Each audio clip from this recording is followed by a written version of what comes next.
What's going on, guys? I know this video is long overdue. I've been dying to get my hands on these Pan America motorcycles. As you may or may not know, they kind of came out slow. There weren't very many. Most of them were pre-sold. That's the situation here at Timms Harley Davidson in Anderson. The very first one we got has sold. There was already a deposit on this one, so I think this one will be leaving. This one we're hopefully keeping as a demo model, and then we have one more unit coming. That one's already sold as well, and that's all we're getting for the rest of the year. I would imagine if you own a Pan America at this point in time, you're going to be really hard pressed to find one. I don't think they're taking any more pre-orders to get them, so I think you're going to have to wait until next year. Now, that said, I want to explain, just so no one gets mad at me. I got a comment on one of my last videos. They wanted their time back for watching the video, which I'm just kidding. That it didn't get to me, and I get how that is. So I wanted to put out really quickly what to expect from this video. The fact that I'm getting my hands on these motorcycles so late, there's already so much good information out there, guys. I don't feel it necessary. I know a lot of you have probably already seen it. If you haven't, there's people that have done a much deeper dive than I typically do anyway. If I had to refer you to one source for these, if you want to learn all the technical stuff, especially all the details of this brand new engine, which I did want to learn myself, is Matt Laidlaw. He did a very great video before these things even hit the showroom floors, detailing all the technology that goes into this engine, how they work, the power they make, all the ins and outs of the bike before he got his hands on. He's also already done his demo riding the bike. He's out in California. Harley did a special event out in California to let select people come ride them. He was one of the people able to do that. So if you're looking for that information, I would point you to that.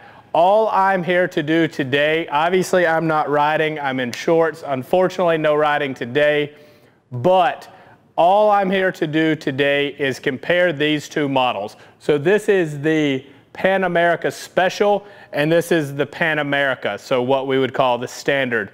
I'm going to show you what you get on the Special, what makes it different from the standard model. That's all this video is going to be.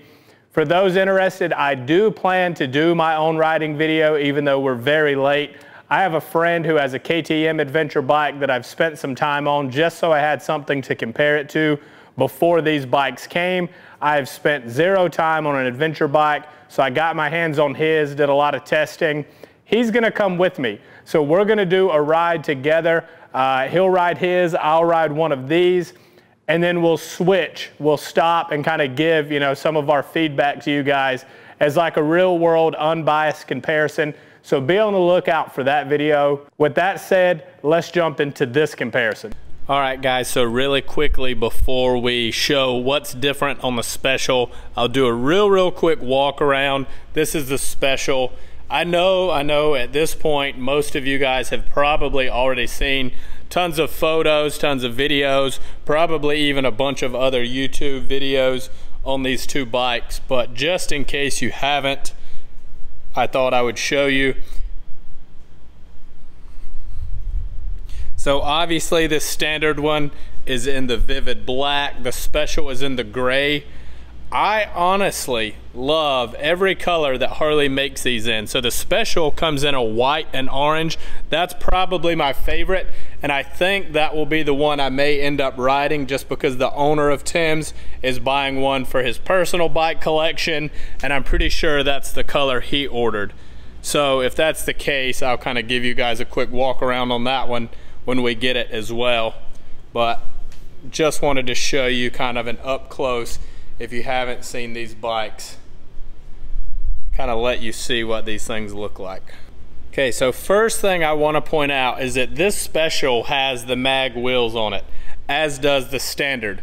Now you can order the Special with the laced wheels. I highly recommend that. To be completely honest, I think this one coming with the mag wheels was a mistake and wasn't supposed to happen. The reason I say that is if you plan to do a lot of off-road riding, I would definitely push you towards getting the Special, and we'll go over why I think that. But with the laced wheels, you can do off-roading. Harley does not recommend like off-road, serious off-road riding with these mag wheels for obvious reasons. But I wanted to point that out kind of before we jump into everything here. Also, I don't think I made it clear, but you can put laced wheels on either of these bikes, but you can order the special from Harley. Obviously not anymore. I think they're done with pre-orders for the year, but they would allow you to order it with the laced wheels from the factory, whereas this one you have to buy them from the parts and accessories catalog and have them put on. Okay, now we have a slightly different view on the special.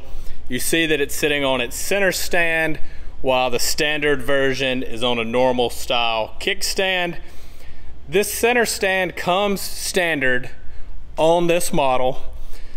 And one thing that's nice about that, I mean, visually, it's just more appealing when the bike is centered and sitting upright. I mean, in my opinion, I think it displays much better. Maybe even takes up a little less room and the garage easier to get around. But the good thing about these center stands is that your wheel is now free to spin. So if you need to take this wheel off and do any kind of repairs, especially out on the trail, it's just gonna make things way, way easier for you to do that. And then obviously when you take that bike off the center stand, all you do is put your foot in front of it, roll the bike forward, and it clicks back up, goes out of the way. Can be added to a standard model, but comes standard on the special model. And I can already tell this is gonna get confusing to keep saying that, so we'll try to come up with some different language. So I took both of these bikes out of the dealership to do photos for the website. And one of the first things I noticed when I sat on both of them was that the special comes with a steering stabilizer. It is an Öhlins steering stabilizer, really, really well made, high quality stuff. This standard model does not come from the factory with one installed. However, you can put one on this bike. Also up here, you're gonna notice these little wires going into the forks here. It's kind of hard to get a good view, but so you see you've got some wires going into the top of the forks, whereas you just have your regular fork adjustments that you typically see on bikes on this standard model. That is what they are calling semi-active suspension. So essentially what that is it's electronic intervention. As you're riding, it kind of senses what's going on and helps control like the rebound and stuff like that on your suspension to give you the best ride possible. It's also going to detect if you have a lot of luggage, so they make these big luggage bags for these things. If you've got luggage or you've got a passenger or something like that, it's gonna sense that and it's gonna adjust the suspension for you, whereas your standard model does not have that. Now I see that as a huge, huge pro for this special model. I'm not trying to sell you guys on one or the other. I lean towards the special, as you'll see from this video, just for the reasons that I'm gonna point out. But that is a big one, guys. I mean, I know the center stand and the steering stabilizer, it may not have been such a big deal, but now we're getting into some stuff that I think makes a huge difference. Speaking of suspension, one of the big selling points on the special has been the adaptive ride height. So the special sits at 31.1 inches. The standard sits at 31.8 inches on the seat height. These are very, very tall motorcycles. That adaptive ride height is gonna lower up to 2 inches. So when you turn the bike on and start it, it's gonna lower down 2 inches. When you take off, it raises back up. When you come to a stop sign, it lowers back down. You take off from the stop sign, it notices that you've taken off and it lifts back up. Now I say up to 2 inches because that's gonna depend on how your suspension rebound is set. So you may only get an inch out of that, but if you've got all the travel set on your suspension, you'll get the full 2 inches. Now with that, you can take this seat off. There's two different adjustments. I'll show you that in a second. You can get an inch more out of that. You can also get what they call the reach seat, which is an inch smaller than the standard seat, meaning you can get up to 4 inches lower on this bike. And so for like people with a shorter inseam, that's probably enough of a selling point to get the special with just that alone. Now if you want to adjust the seat, it's going to be the same on both. So you just put your key, this is your normal key that comes with the bike. You put it in here and turn it. That's going to release this seat up here. Once you pop that off, you just pull this seat up and out. And so when I say it can be lowered, you see you've got two different settings here. So if you want the seat higher, obviously you put it in this top bracket. If you want it lower, just put it in this lower one here, and that gives you an inch difference just by doing that. I know we said we weren't going to do all the features, but since I've got the seat off anyway, I'll show you the storage.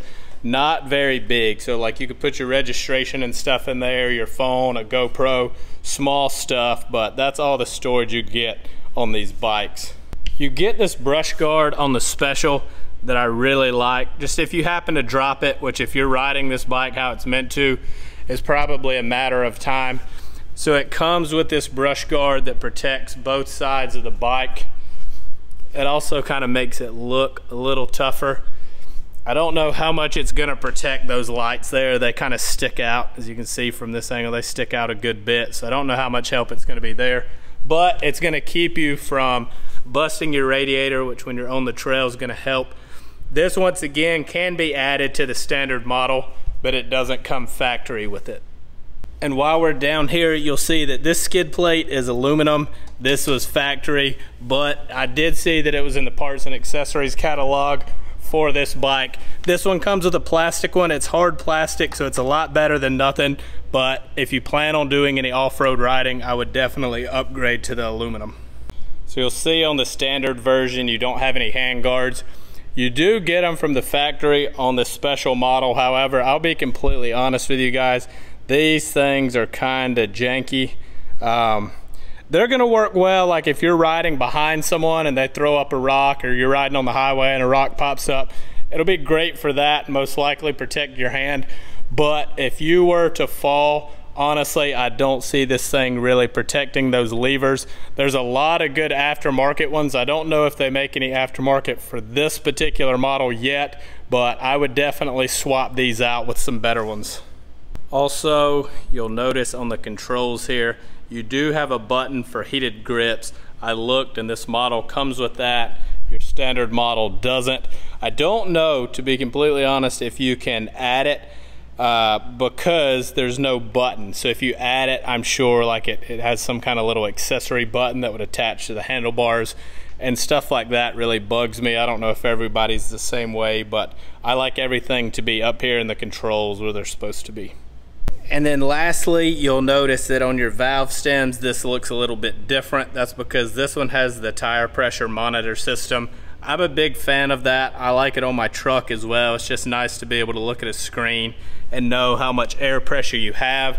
If you're riding a motorcycle, you should be checking your air pressure every ride, guys. With the motorcycle tire, the sidewalls are so hard, it's really hard to tell when it's slack. And obviously that's a huge safety concern. But with the Special, it's not an issue. You can just check it on your screen. So like I said, we aren't really gonna do like super technical specs, but just in case this is the first Pan America video that you've watched, we'll go over really quickly.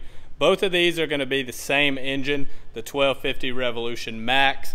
Harley claims 150 horsepower and 94 foot-pounds of torque on both of these. Your tank is going to be 5.6 gallons with 46 miles per gallon, so giving you roughly 250 miles to a tank.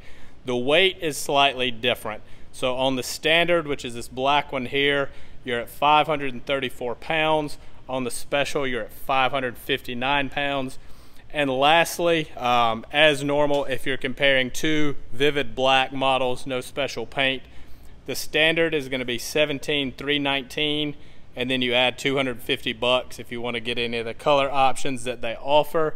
And your Special is going to be $19,990, and that's going to be 350 bucks for the extra color options. So that's it, guys. That's the breakdown comparison. Before we go, I want to get your opinion which one you would rather have. I also really want to get your opinion on the looks of these bikes. Now, to be completely honest, my unbiased opinion is for an adventure bike, this thing looks great. So a lot of people may not know, but I also do stuff for the Power Sports dealership who sells other brands of adventure bikes. And although I've never seen an adventure bike that I liked, some of those different brands kind of look like some kind of alien creature. I feel like Harley did a great job at making these things kind of look very functional, kind of beefy, really nice lines. It's almost got that road glide front end, like a scaled down road glide on the front. I really like the look of these bikes, but I'm curious what you guys think. Let me know down in the comments. Thanks for watching. Please subscribe if you're not already. Like the video if you found it helpful, and be on the lookout for the riding comparison video. Thanks, guys.